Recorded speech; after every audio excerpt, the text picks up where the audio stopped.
चतुर्दशी की कथा। नरक चतुर्दशी का त्योहार प्रतिवर्ष कार्तिक माह के कृष्ण पक्ष की चतुर्दशी के दिन मनाया जाता है। दिवाली से एक दिन पहले नरक चतुर्दशी मनाया जाता है, जिसे आमतौर पर लोग छोटी दिवाली के रूप में जानते हैं। कुछ लोग इसे नरक चौदस, रूप चतुर्दशी आदि नामों से भी जानते हैं, तो कुछ इसे नरक पूजा तथा नरक चतुर्दशी के नाम से जानते हैं। इस दिन मुख्य रूप से मृत्यु के देवता यमराज जी की पूजा अर्चना की जाती है।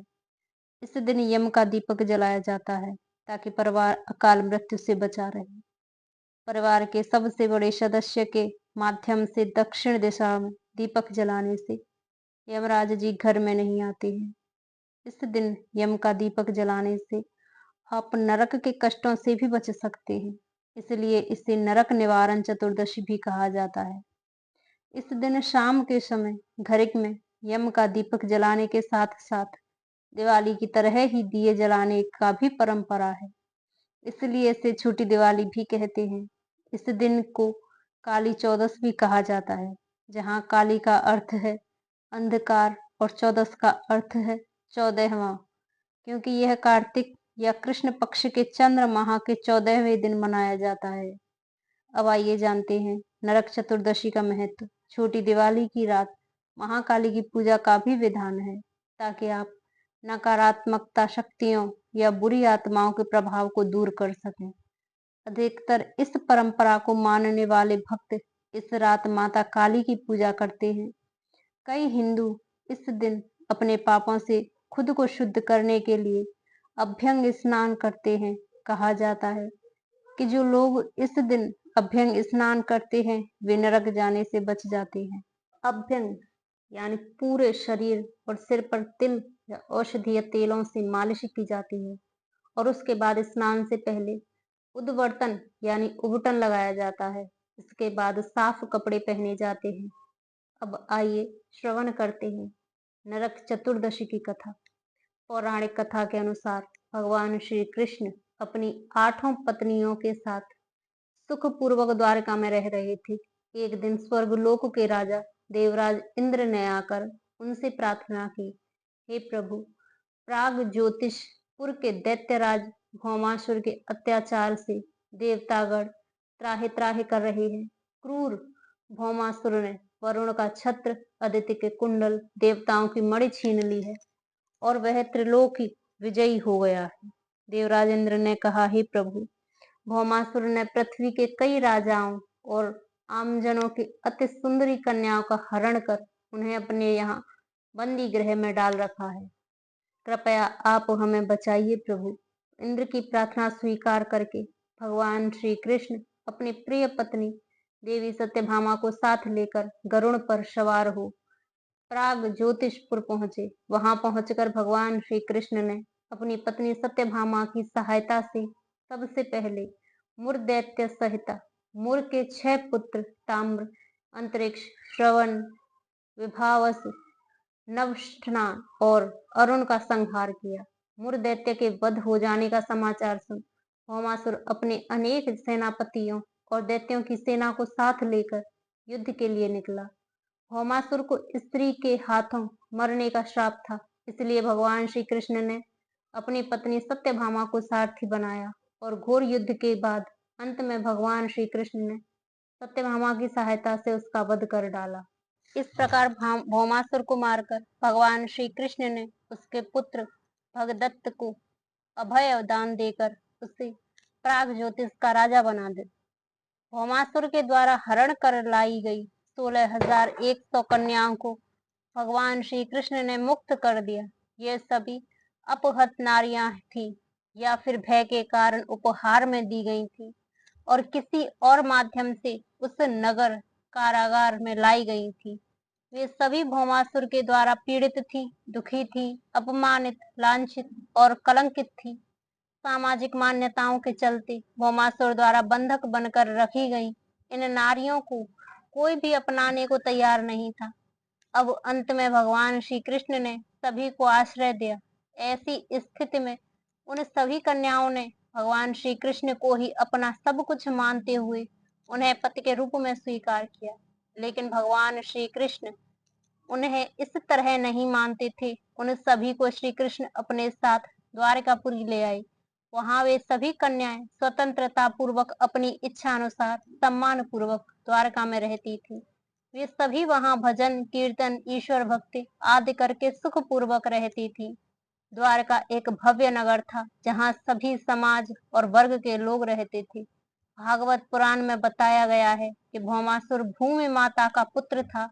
भगवान श्री हरि विष्णु ने वराह अवतार धारण कर भूमि देवी को समुद्र से निकाला था। इसके बाद भूमि देवी ने एक पुत्र को जन्म दिया। पिता एक देवी शक्ति और माता पुण्यात्मा होने पर भी भौमासुर क्रूर निकला। वह पशुओं से भी ज्यादा क्रूर और अधर्मी था। उसकी करतूतों के कारण ही उसे नरकासुर कहा जाने लगा। नरकासुर प्राग ज्योतिषपुर का दैत्यराज था, जिसने देवराज इंद्र को हराकर इंद्र की उसकी नगरी से बाहर निकाल दिया था। नरकासुर के अत्याचार से देवतागण त्राहि त्राहि कर रहे थे। वह वरुण का छत्र, अदिति के कुंडल और देवताओं की मणि छीनकर त्रिलोक विजयी हो गया था।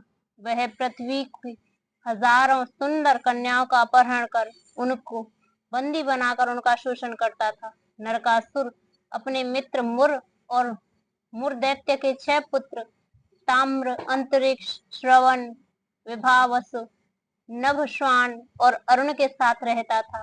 भगवान कृष्ण ने सभी का वध करने के बाद नरकासुर का वध किया और उसके एक पुत्र भगदत्त को अभय दान देकर उसका राज तिलक किया।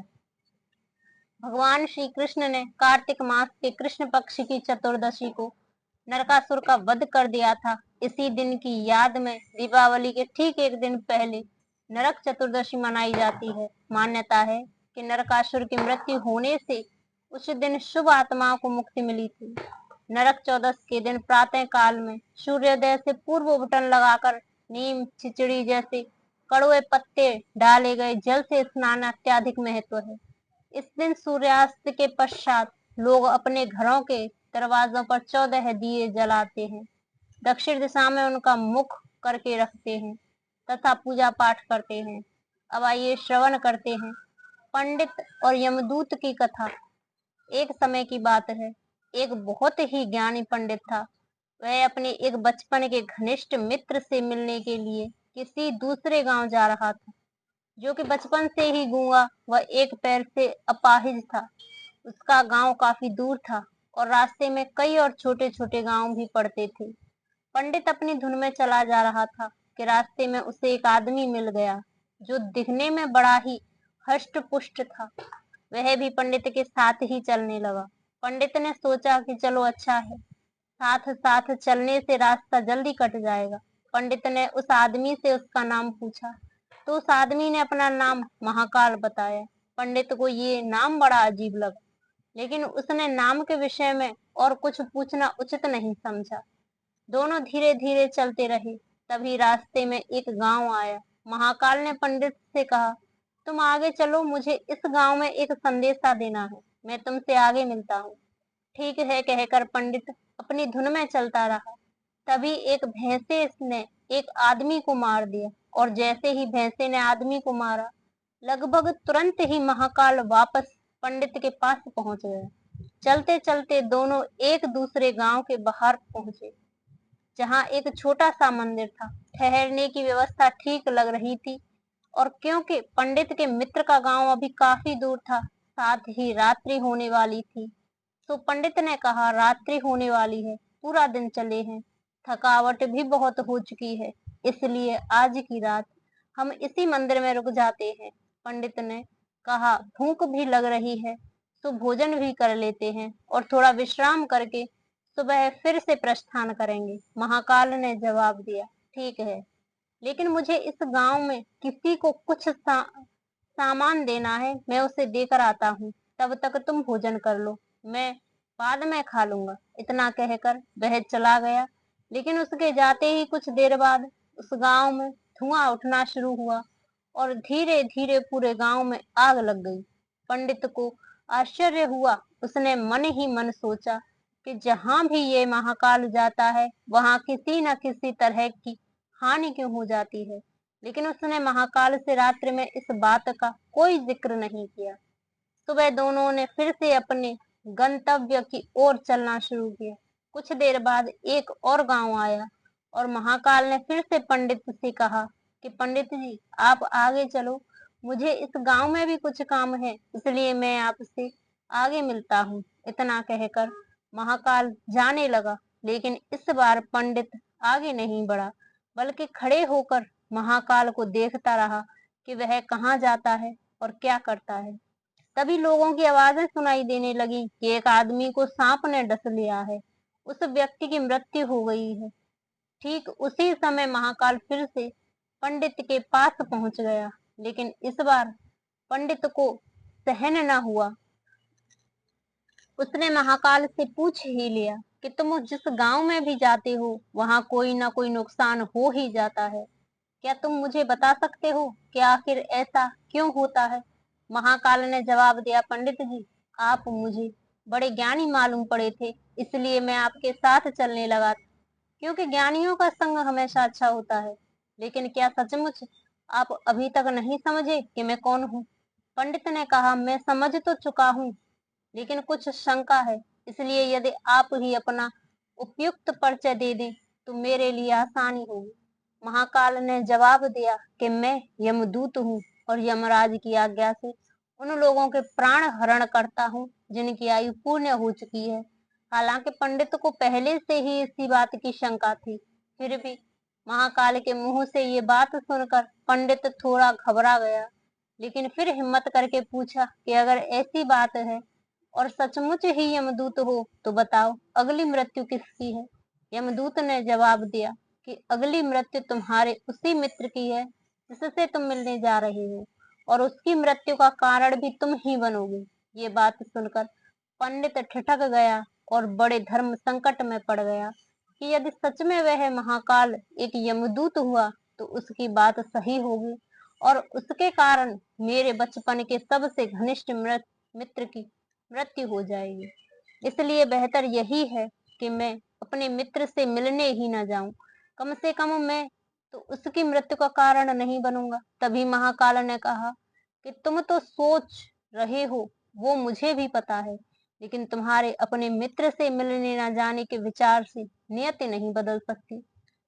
तुम्हारे मित्र की मृत्यु निश्चित है और वह अगले कुछ ही क्षणों में घटित होने वाली है। महाकाल के मुख से ये बात सुनते ही पंडित को झटका लगा, क्योंकि महाकाल ने उसके मन की बात जान ली थी, जो कि किसी सामान्य व्यक्ति के लिए तो संभव ही नहीं थी।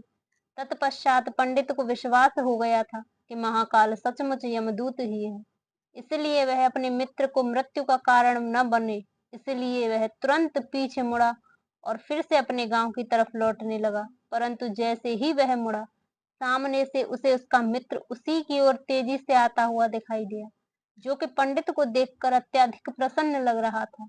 अपने मित्र के आगे की गति को देख पंडित को ऐसा लगा जैसा कि उसका मित्र काफी समय से उसके पीछे पीछे ही आ रहा था, लेकिन क्योंकि वह बचपन से ही गूंगा व एक पैर से अपाहिज था, इसलिए न तो पंडित तक पहुंच पा रहा था, न ही पंडित को आवाज देकर रोक पा रहा था। लेकिन जैसे ही वह पंडित के पास पहुंचा, अचानक न जाने क्या हुआ और उसकी मृत्यु हो गई। पंडित हक्का बक्का आश्चर्य भरी नजरों से महाकाल की ओर देखने लगा, जैसे कि पूछ रहा था कि आखिर क्या हुआ। उसके मित्र को महाकाल पंडित के मन की बात समझ गया और बोला, तुम्हारा मित्र पिछले गांव से ही तुम्हारे पीछे पीछे आ रहा था, लेकिन तुम समझ ही नहीं सके कि वह अपाहिज व गूंगा होने की वजह से तुम तक नहीं पहुंच सका।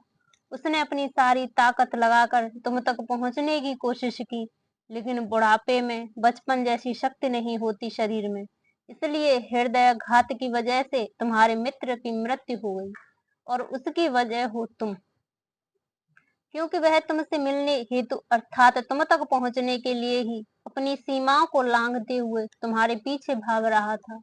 अब पंडित को पूरी तरह से विश्वास हो गया कि महाकाल सचमुच में ही यमदूत है और जीवों के प्राण हरण करना ही उसका काम है।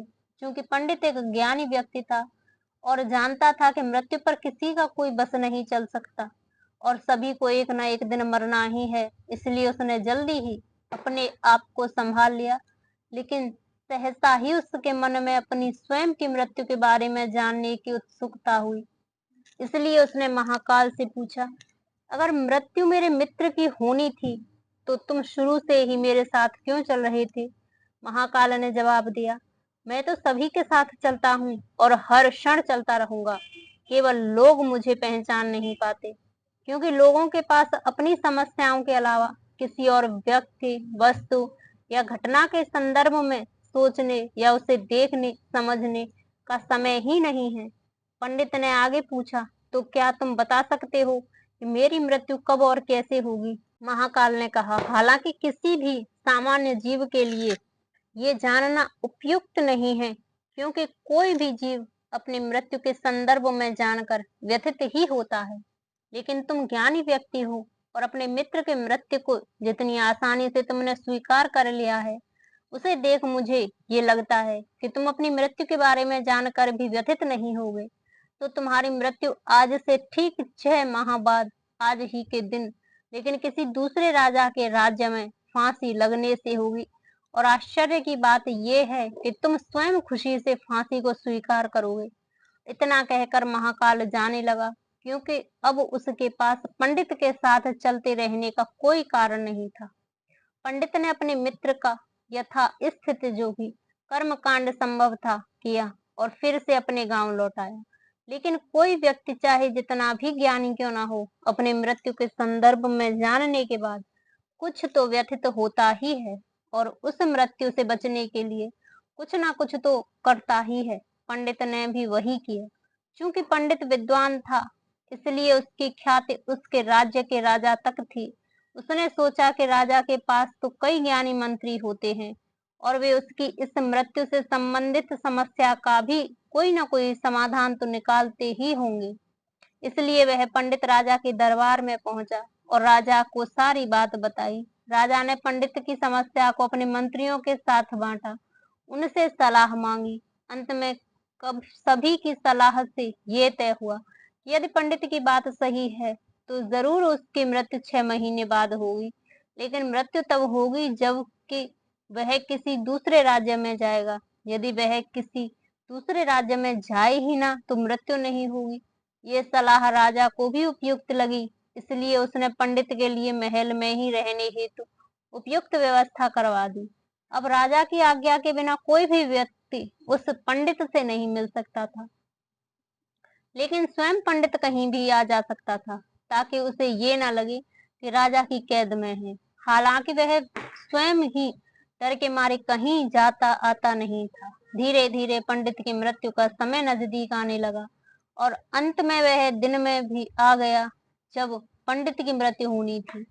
तो जिस दिन पंडित की मृत्यु होनी थी, उससे पिछली रात पंडित डर के मारे जल्दी ही सो गया, ताकि जल्दी से जल्दी वह रात को अगला दिन बीत जाए और उसकी मृत्यु टल जाए। लेकिन स्वयं पंडित को नींद में चलने की बीमारी थी और इस बीमारी के बारे में वह स्वयं भी नहीं जानता था। इसलिए राजा या किसी और से इस बीमारी का जिक्र करने अथवा किसी चिकित्सक से इस बीमारी का इलाज करवाने का तो प्रश्न ही नहीं था। क्योंकि पंडित अपने मृत्यु को लेकर बहुत चिंतित था और नींद में चलने की बीमारी का दौरा अक्सर तभी पड़ता था जब ठीक से नींद नहीं आ रही होती। तो उसी रात पंडित को रात में नींद में चलने का दौरा पड़ा। वह उठा, राजा के महल से निकलकर अस्तबल में आ गया। चूंकि वह राजा का खास मेहमान था, इसलिए किसी भी पहरेदार ने उसे न तो रोका न किसी तरह की पूछताछ की। अस्तबल में पहुंचकर वह सबसे तेज दौड़ने वाले घोड़े पर सवार होकर नींद की बेहोशी में ही राज्य की सीमा से बाहर दूसरे राज्य की सीमा में चला गया। इतना ही नहीं, वह दूसरे राज्य के राजा के महल में पहुंच गया और संयोग हुआ कि उस महल में भी किसी पहरेदार ने उसे नहीं रोका, ना ही कोई पूछताछ की, क्योंकि सभी लोग रात के अंतिम प्रहर की गहरी नींद में थे। वह पंडित सीधे राजा के शयन कक्ष में पहुंच गया। रानी के एक उरुस राज्य का राजा सो रहा था, दूसरी तरफ स्वयं पंडित जाकर लेट गया। सुबह हुई तो राजा ने पंडित को रानी की बगल में सोया हुआ देखा। राजा बहुत क्रोधित हुआ और पंडित को गिरफ्तार कर लिया। पंडित को तो खुद ही समझ में नहीं आ रहा था कि वह आखिर दूसरे राज्य में और सीधे राजा के ही शयन कक्ष में कैसे पहुंच गए। लेकिन वहां उसकी सुनने वाला कौन था। राजा ने पंडित को राज दरबार में हाजिर करने का हुक्म दिया। कुछ समय बाद राजा का दरबार लगा, जहां राजा ने पंडित को देखा और देखते ही इतना क्रोधित हुआ कि पंडित को फांसी पर चढ़ा जाने का फरमान सुना दिया। फांसी की सजा सुनकर पंडित कांप उठा। फिर भी हिम्मत कर उसने राजा से कहा कि महाराज, मैं नहीं जानता कि मैं इस राज्य में कैसे पहुंचा। मैं ये भी नहीं जानता कि मैं आपके शयन कक्ष में कैसे आ गया। आपके राज्य के किसी भी पहरेदार ने मुझे क्यों नहीं रोका। लेकिन मैं इतना जानता हूँ कि आज मेरी मृत्यु होनी थी और होने जा रही है। राजा को ये बात थोड़ी अटपटी लगी। उसने पूछा, तुम्हें कैसे पता कि आज तुम्हारी मृत्यु होनी थी? कहना क्या चाहते हो तुम?